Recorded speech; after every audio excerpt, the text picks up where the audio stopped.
আজকের যে জিনিসটা দেখাবো সেটাই হচ্ছে রেজিস্ট্যান্সের কালার কোডের তালিকা। যেমন এগুলো রেজিস্ট্যান্স বলে, এই রেজিস্ট্যান্স, এগুলো সব রেজিস্ট্যান্স, সব মার্কেট থেকে কিনে আনা হয়েছে। এই যে রেজিস্ট্যান্সের গায়ে যে কালার আছে, ধূসর, লাল, কালো, এর একটা অঙ্ক আছে। এইগুলো মান বের করে রেজিস্ট্যান্সের মান বের করতে হয়। ঠিক আছে, যেমন সেই কালার কোডের চারটা আমি দেখাচ্ছি। এইগুলো কালোর মান 0, কালোর মান 0,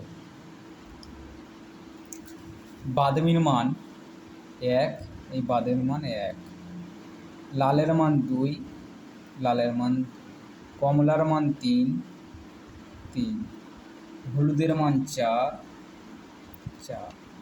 সবুজের মান 5,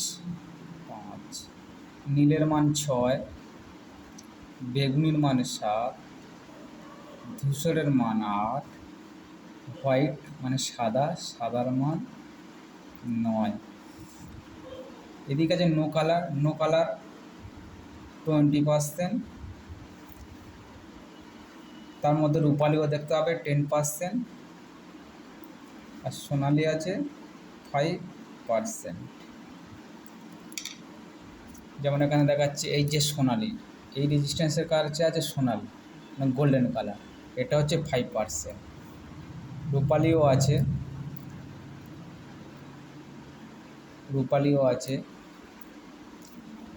এইগুলো হলো রেজিস্ট্যান্সের মান। এগুলোর অঙ্ক কষে এগুলো বার করতে হবে।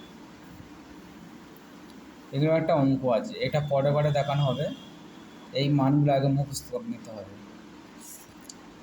এই মানগুলো মুখস্থ করে নিলে তারপরে পরে ওটা দেখানো হবে। আজ এই পর্যন্ত।